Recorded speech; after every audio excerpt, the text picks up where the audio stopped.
Magandang araw po mga kapraps. Dito tayo ngayon sa bayan ng Magdalena, Laguna. Ang property na i-offer ko sa inyo ngayon ay isang farmland po na may sukat 5 hektarya. Pakita ko lang itong kalsada mga kapraps. Ito yung Barangay Road. Ang direksyon na ito pupunta po sa town proper ng Magdalena. Bali nasa 3 to 4 minutes travel time lang nasa town proper na tayo.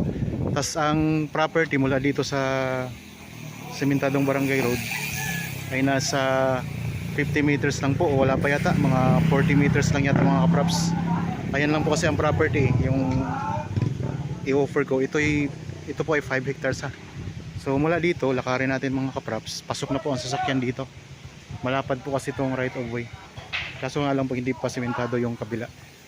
Meron na rin ditong mga bahayan na malapit, pero dito po sa property mga kapraps ay ano po siya, wala pa siyang mga bahayan dito sa mismong property.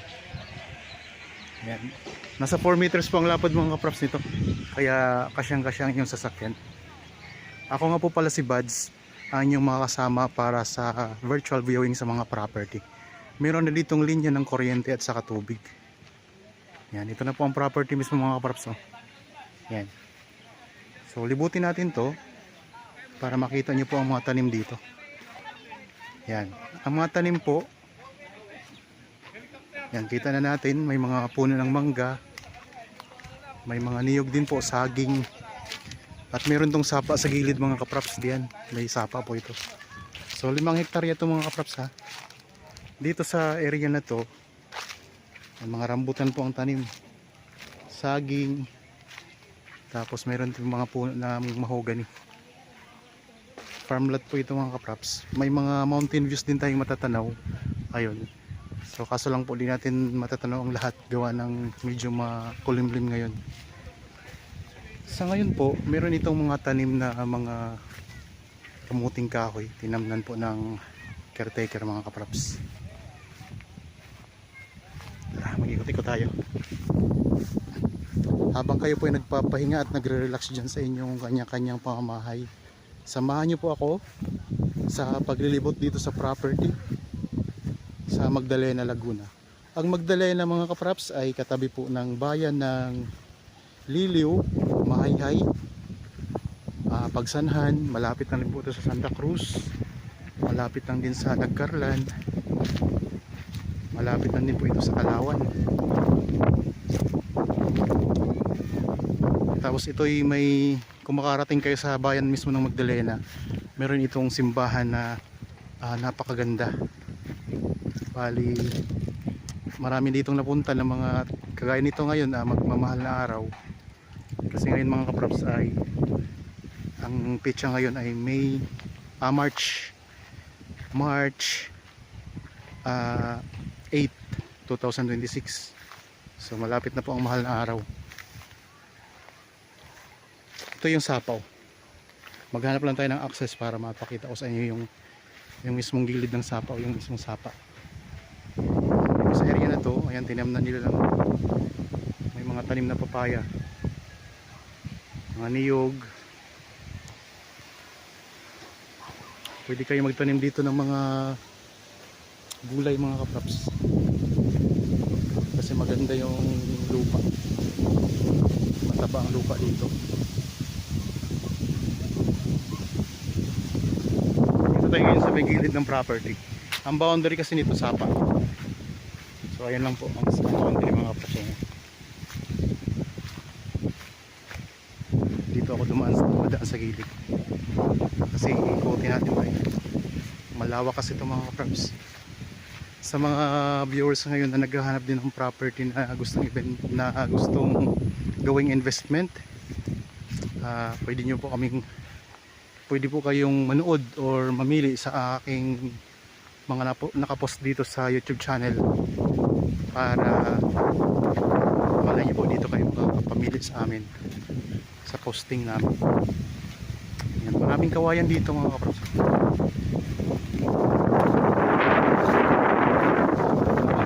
Dito sa gilid, pa-stop po siya. Yan, pa-stop. Papunta yan sa sapa. Ayun mga kaprap, sapa na to. Yan yung pinaka boundary nitong property. Maraming kawayan. Ang daming kawayan mga kapraps.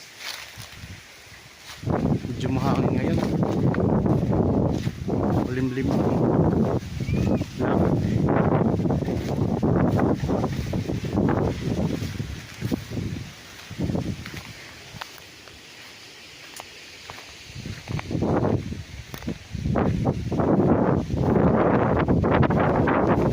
Tayo, papunta tayo sa may gitna ng property. Meron din pala ditong mga tanim na puno ng saging. Kasi yan, ang daming tanim nila na kamuting kahoy. Sa lupa mga kapraps, kapag masipag ka lang talaga, ay may pera talaga mga kapraps, kagaya nito. So, tinamnan nila ng kamuting kahoy yan. Kaya sigurado nang may income.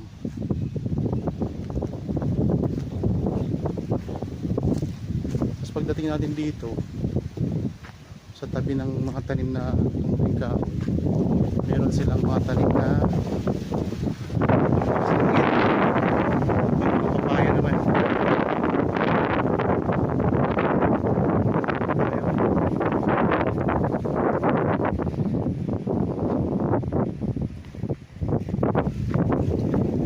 Malapit na po tayo sa bayan mga kapraps ha. Sabi ko kanina 3 to 4 minutes travel time. Ayun lang itong cell site to.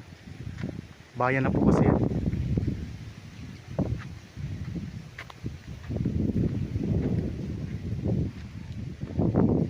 Patag ng lupa. Ikot ko lang ang camera. Dito ako ngayon sa may bandang gitna. Yan po ay bahayan na yan. Nandyan yung kalsada, Barangay Road. Tapos may malapit din tayo dito na cell site. Makulimlim dun banda mga kapraps. Yung mga tanim na saging. Farm lot po ito ha, na ang sukat ay 5 hectares. Mayroong papaya farm. Ayun, papaya.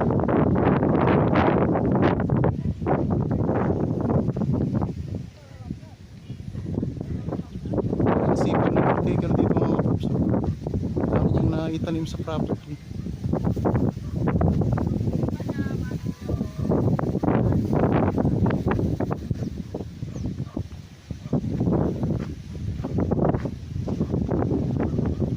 Samahan lang po ako ninyo sa pag-iikot sa property.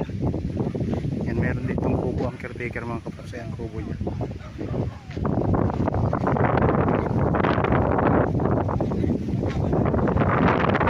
Ito, ano, kuya, diretso ba yan doon sa dulo? Daming sili ah. Sayang yung sili, di nyo inaani kuya. Di nyo inaani. Ayun, dami ng hinog oh. So dito may papayahan. Papayahan tayo dito mga kapraps. Dito mga silihan. Sa mga nagtitinda dyan ng ano, sa mga nagtitinda dyan ng mga lomi, pansit. Ayan, ang daming sili. Pwede kayo mamakyaw dito ng sili.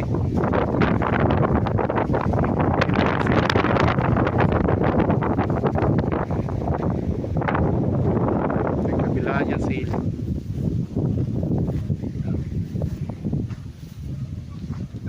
Punta tayo doon sa dulo, sa boundary.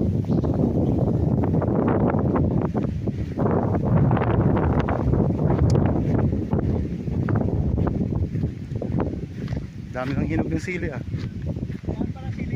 Kaya nga, bakit di pa yun inani? Hinog na.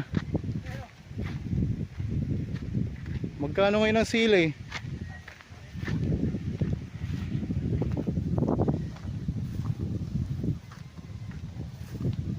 Kapag nabili to, sa kanila na rin yung sili.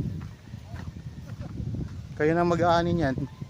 Kapag nabili nyo po ng ano, ng may mga sili pa.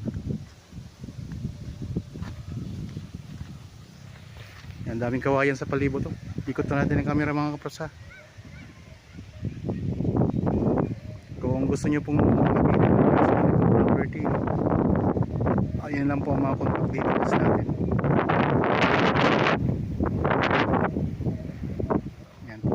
tanim dito sa area na to.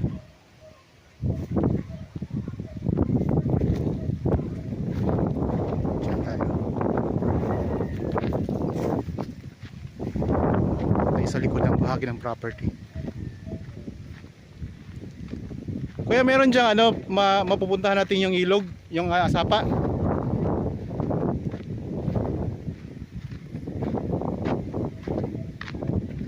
Tingnan natin ang sapa mga kaps.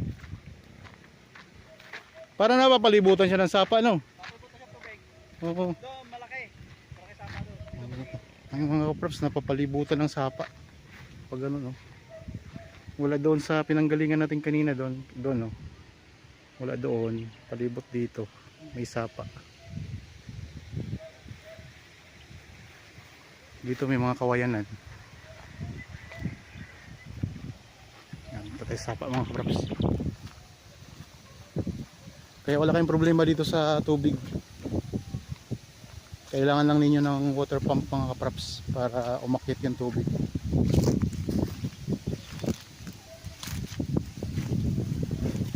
Ayan, sapa.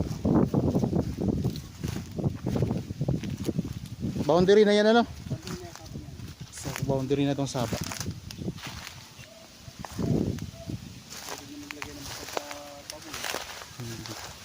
Dito sa ako ng water pump, mga water pump yung Pangdilig ano, pwede na dito kumuha. Kailangan lang bumili tayo ng water pump. Yan. So itong ano, ito yung boundary na sapa, tas iba na yan, ibang property na yan. Subdivision na yan. Yung subdivision na pala yung kabilang mga props, itong kabilang property. Pagkatawid ng sapa, subdivision na yan. Yan, may mga kawayan pa ko dito sa loob ng property. Okay, balik tayo sa taas. tingnan sa malaking tapa. Punta tayo sa malaking sapa.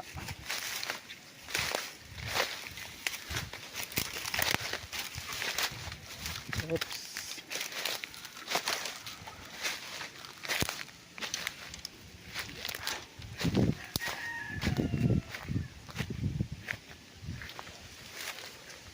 Puro sili talaga na. Ilang hektarya kaya itong sili na to? Mga dalawa yata, no?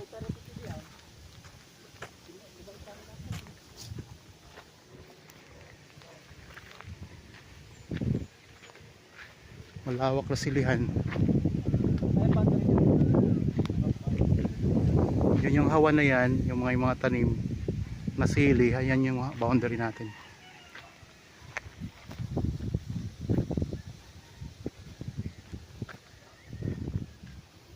Malawak na silihan. So yan ang sili mga kaparpo. Ang dami ng mga hinog.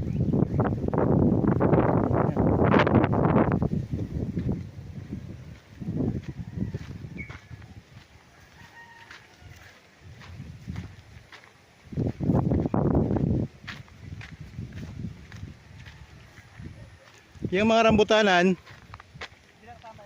hindi na yung kasama. Okay. Meron kasi rambutanan dito pero hindi na kasama sa property.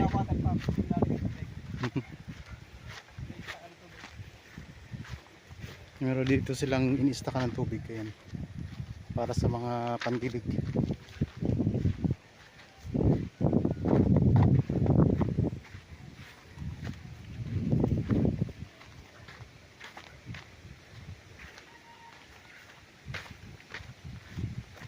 Dito sa likod pala hindi na siya ano, wala na siyang sapa dito sa likod.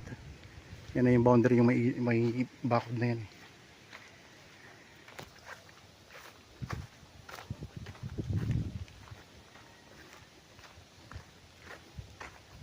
Hindi sa maliit na sapa na yan.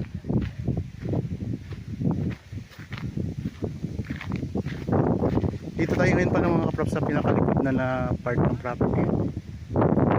Dito tayo sa ibang bahagi.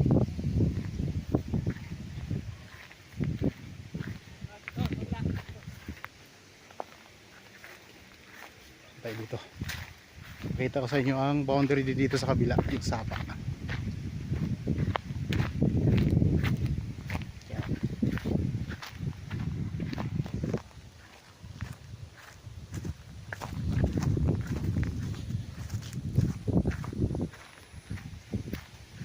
Progress na rin oh.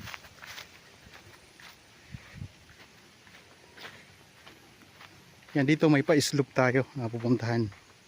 Papunta yan sa Sapa. 3 to 4 minutes travel time lang papunta sa bayan, town proper ng Magdalena. Yan, dito slope na bahagi, pa-slope siya.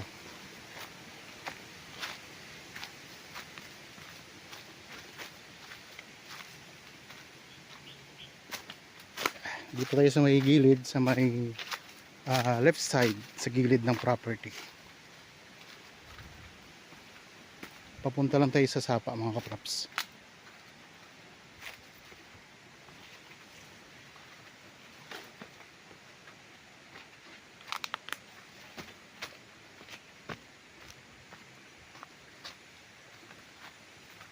Dinig din natin ang lagaslas ng tubig. Ayan, Sapa na pala. Yan, mula dito yung boundary na ha. Sa boundary na tayo mga kapraps na Sapa. Ayan o.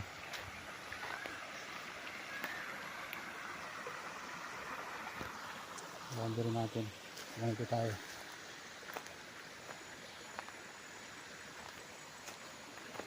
Mas malaking Sapa to kaysa kabila no. Ayan. Pwedeng maligo dyan. Sa babae.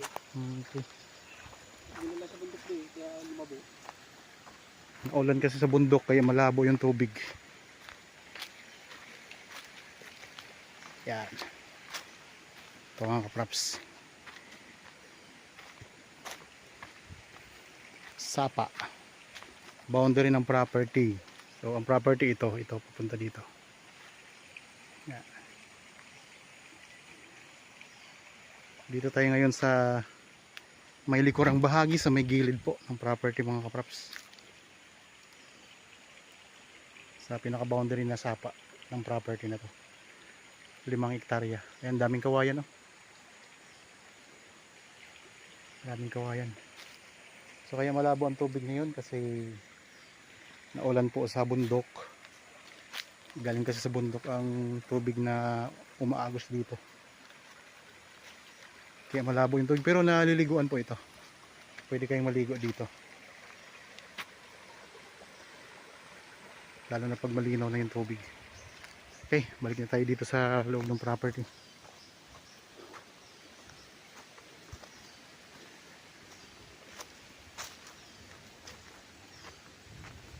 Pagbalik natin, yan, paakyat ng konti.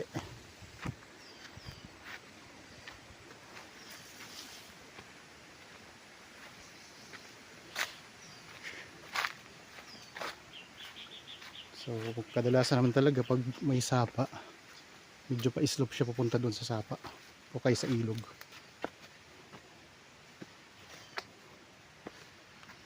Sa mga nanonood ngayon na di pa subscriber ng aking channel, sa mga kikisuyo naman po, pa-subscribe para lagi kayong ma-update sa mga property na ino-offer namin, yung mga bagong upload.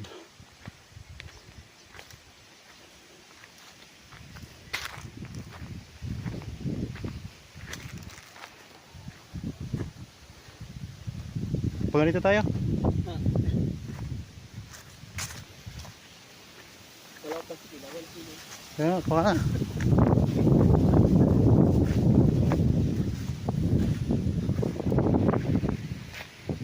Okay, dito tayo sa silihan.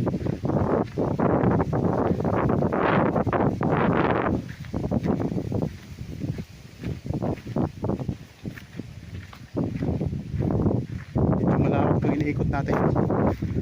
Napagod ako ah. 5 hektarya ba naman?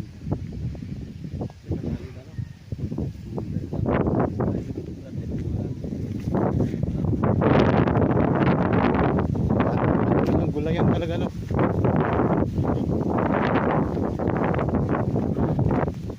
Yan, pwedeng i-subdivide Oo, diba? kasi pasok naman po sa property yung sasakyan.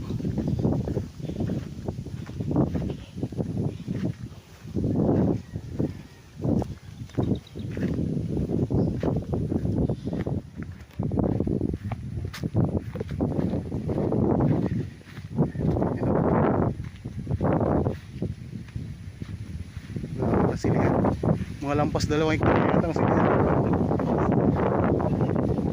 Kasi yung ano, yung part na walang sili ay mas maliit siya kaysa dito sa silihan, ano.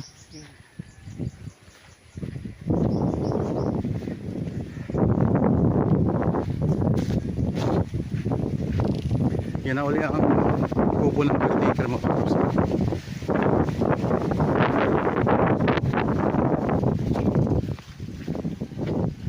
May kalabaw pa tayo dito, pero di yan kasama sa bintahan ng kalabaw. Bupalo yan? Ah, bupalo pala yan. Bupalo, hindi naman tamaraw, ano.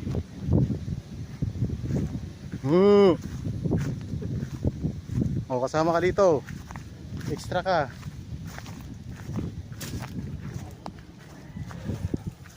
Yan, dito na tayo ulit sa kubo ng caretaker, mga Paps.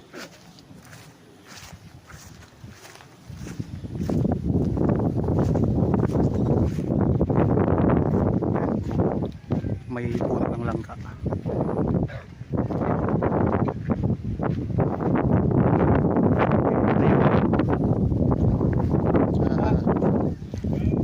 Taniman ng mga papaya.